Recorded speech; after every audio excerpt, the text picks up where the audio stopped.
Hello, have a very nice day. मैंने एक बात देखी है, नोट की है कि BJP people have immense capacity to complicate the things. ये जो बीजेपी वाले लोग हैं ना,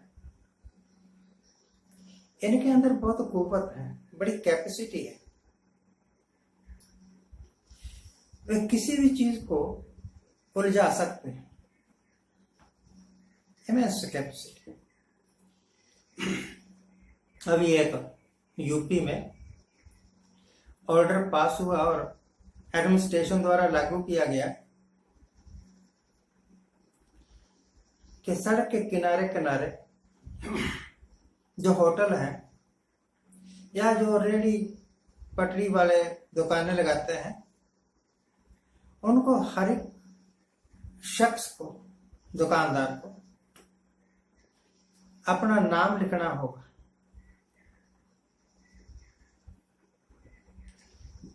अपनी दुकान के आगे और पहचान बतानी होगी। पहचान का मतलब है कि तेरी जात क्या है, तेरा धर्म क्या है, ये सब कुछ बताओ।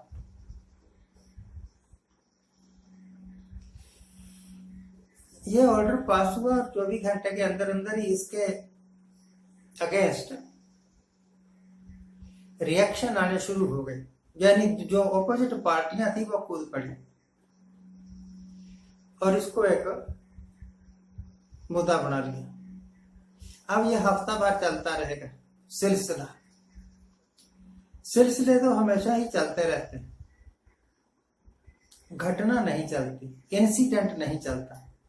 इंसिडेंट हुआ और बात खत्म हो गई। सिलसिला लगातार कंटिन्यू जारी रहता है। वैसे सारी दुनिया जानती है, मैं जानता हूं, आप भी जानते हैं कि आजकल चाहे वो बीजेपी वाला कोई लीडर हो या खुद प्रधानमंत्री मोदी साहब हो, वो जो कुछ भी फैसला लेते हैं, जो कुछ भी ऑर्डर पास करते हैं, थोड़ी देर के बाद ही उनको या तो यू टर्न लेना पड़ता है। ऑर्डर दिया, विरोध हुआ और पैर पीछे हटा लिए कि नहीं, गलती हो गई। और या फिर अगर ऑर्डर पीछे नहीं लेते तो उस मुद्दे को छुपा देते हैं, कोई दूसरा मुद्दा खड़ा कर देते हैं। कहीं कत्ल हो गया, कहीं एक्सीडेंट हो गया। अभी ट्रेन एक्सीडेंट हुआ था गोंडा में, यूपी में,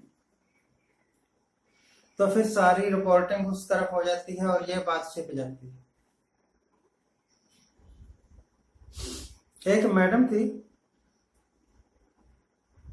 जब भी टीवी पर आया करती थी तो उसका मेन मकसद ही था राहुल गांधी को अपशब्द बोलना। कांग्रेस कांग्रेस को नहीं कुछ भी समझती थी वो, राहुल गांधी को ही समझती थी अपना कट्टर दुश्मन और बोला करती थी। राहुल गांधी डर के भाग गया, राहुल गांधी ये हो गया, वो हो गया। अगर राहुल गांधी में हिम्मत है तो मेरे साथ मुकाबला कर लेंगे, मिट्टी में आ जाए, वगैरह वगैरह। फिर भैया कुदरत का खेल के वो हार गई, हारी भी बड़ी बुरी तरह।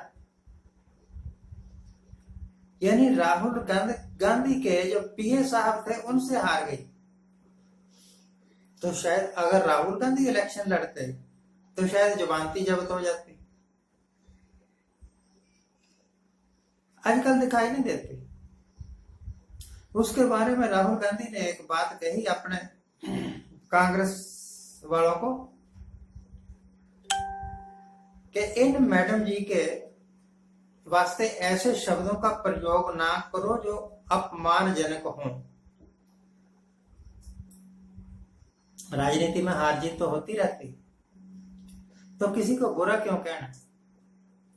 अगर वो कहते हैं तो कहने दो। मैं अपनी फिर मेन बात पर आ जाता हूं।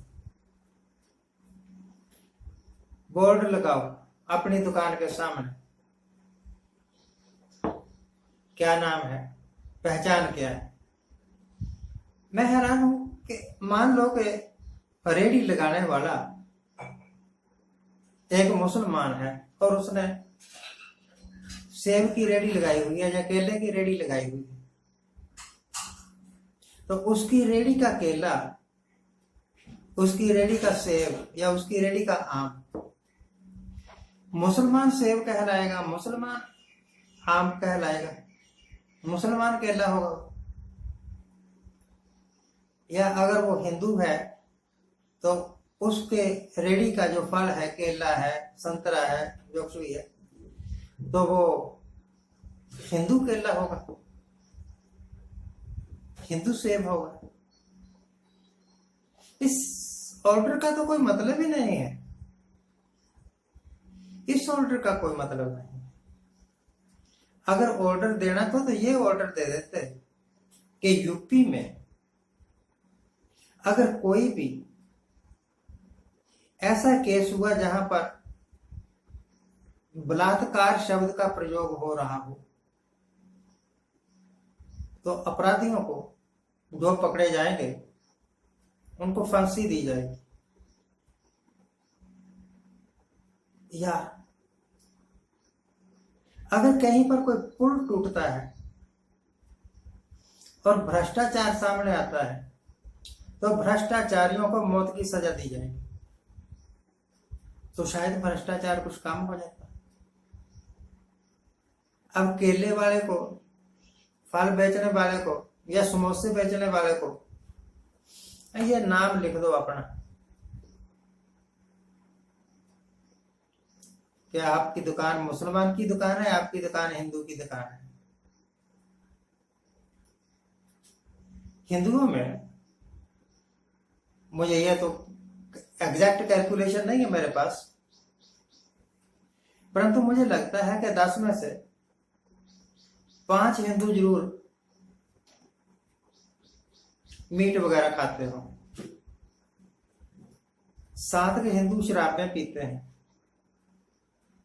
सिख भी पीते हैं। पंजाब के जितने भी सिख आते हैं ना, सब नशेड़ी, सब नशेड़ी। और वो अपने आप को कहें कि हम गुरु गोविंद सिंह जी के सिख हैं, तो मैं तो नहीं मानूंगा। असली बात यह है कि ये इलेक्शन आ रहा है, बाई इलेक्शन 10 सीटों का, और बीजेपी वाले पहले अपने दांत खट्टे करवा चुके हैं। अब उनको पक्का पता है कि उन्होंने हारना है, इस करके हिंदू मुस्लिम का इस तरीके से यूज करके हिंदुओं को ये बताना चाहते हैं वोटें प्राप्त करना है जी, वोटें प्राप्त करना, ताकि ये 10 सीटें जीत जाएं।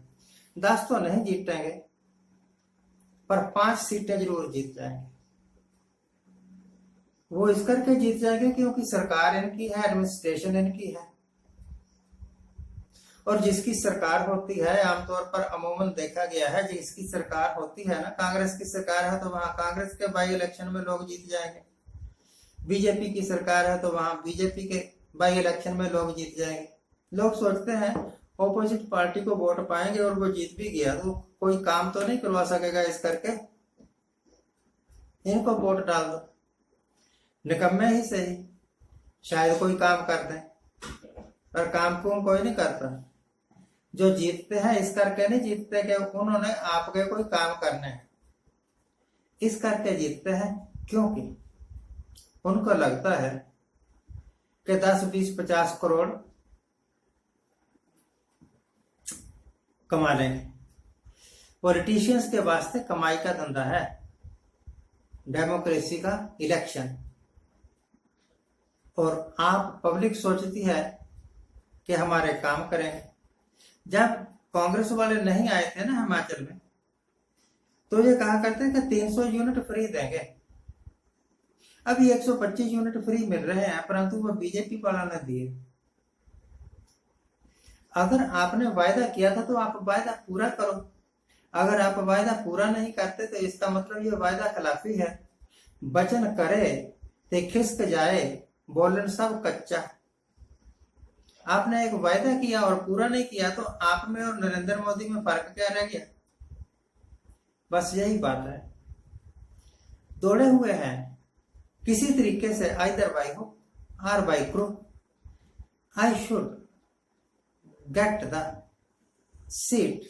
किसी तरीके से मैं कुर्सी पर पहुंच जाऊं और वहां जाके करना कुछ नहीं है, बस सिर्फ अपना पेट भरना है।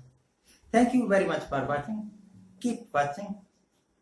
मेरे चैनल को सब्सक्राइब करिए, इस वीडियो को शेयर करिए।